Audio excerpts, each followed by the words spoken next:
really weird, you know that? I believe him.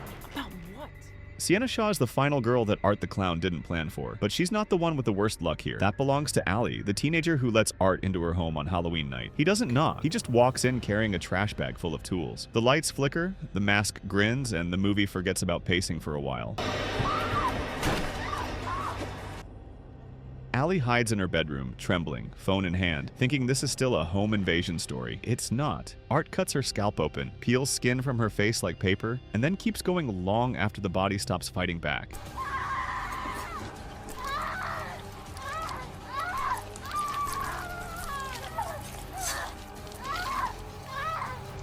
He tears her apart piece by piece, laughing silently, covered in blood like a painter with no plan. When her mother comes home, she screams, but Art's already standing behind her, smiling through someone else's skin. The scene lasts longer than anyone wants it to. And that's the point. It stops being a death and turns into performance art. Art doesn't kill for revenge or pleasure. He kills because he can, and that's much worse. Sometimes evil doesn't wear makeup. Sometimes it just hides in a hardware store and waits for gravity to do the rest.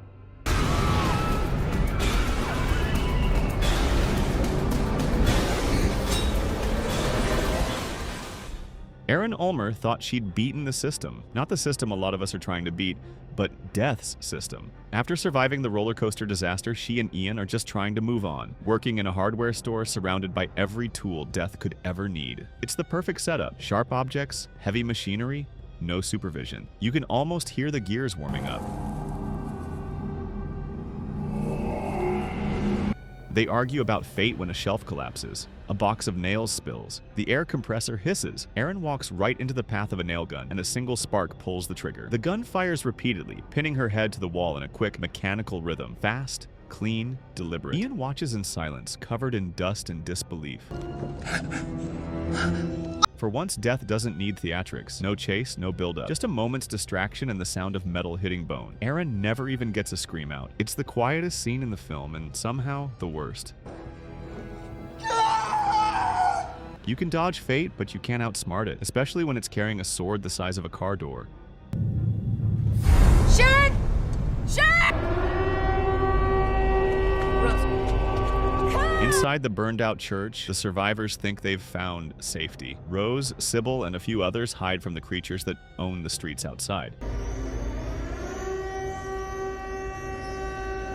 Then the air shifts, the sirens fade, the ash stops falling. Something heavy steps through the doorway, Pyramid Head, carrying a great knife that drags like it weighs the same as guilt. Anna, one of the townspeople, starts shouting at Rose, calling her a witch. It's a mistake. Pyramid Head grabs her by the chest with one hand and lifts her off the ground. There's no build-up, no warning.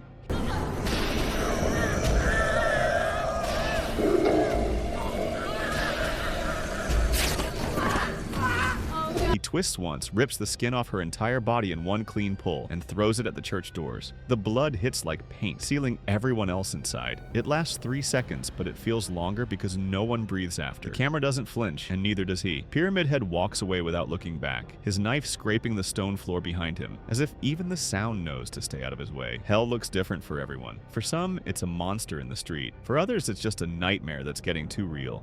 No one knows where it came from or who it will visit next. Nancy? There's something wrong with who you're imagining.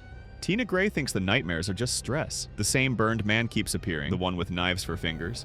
Her friends laugh it off, so she invites them over, because safety comes in numbers, so she thinks. But when everyone falls asleep, Freddy Krueger stops being a dream.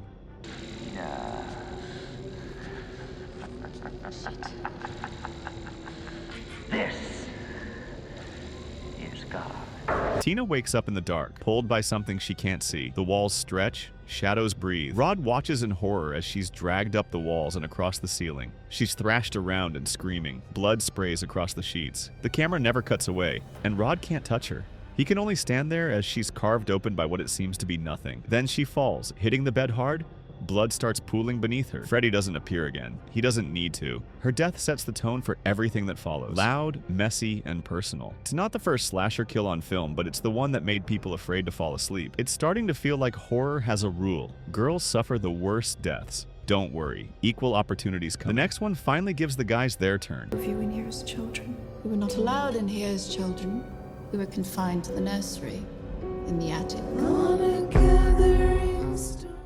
Sir Carter Cushing doesn't believe in ghosts, he believes in evidence. And the evidence tells him that Thomas Sharp and his sister Lucille are hiding something. Unfortunately, he's right, and in Crimson Peak, being right is the fastest way to die. After bribing a private investigator, Cushing discovers their family's history of madness and murder. He plans to send Edith away to safety and pays Thomas to leave town. Thomas agrees. Lucille doesn't. That night, a man in gloves enters the gentleman's club where Cushing is washing up. There's no sound, just porcelain and breath.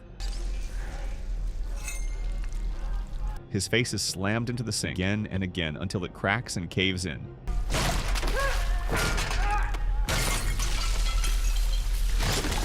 The camera cuts to the floor.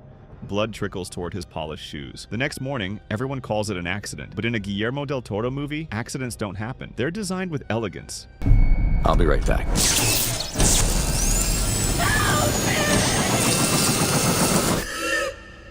Olivia Castle books a routine laser eye surgery. She jokes about it, says she just wants to ditch her glasses. Death doesn't care about self-improvement. While the doctor steps out, the machine malfunctions, quietly turning her appointment into an execution. The laser powers up on its own, heating her cornea while she's strapped in. A bead of sweat rolls down her forehead, triggers the sensor, and the beam cuts across her eye. She jerks. The strap snaps, and the machine fires again, slicing through skin. Blind and bleeding, she stumbles backward, trips over a cable, and crashes through the glass window. From the street below, it looks like a quick death. One body hitting the pavement, 1 second of silence, then impact. For Olivia, it's everything the series does best. Precision, cruelty, and timing so absurd it feels planned. The lens that was supposed to fix her sight just gave her a front-row view of her own death. Think we missed a death? Leave it in the comments. Someone's final moment might make the next list. And if you're still in the mood for bad endings, the video on screen right now covers horror movies where no one makes it out alive. Go ahead, click it. You already know how it ends.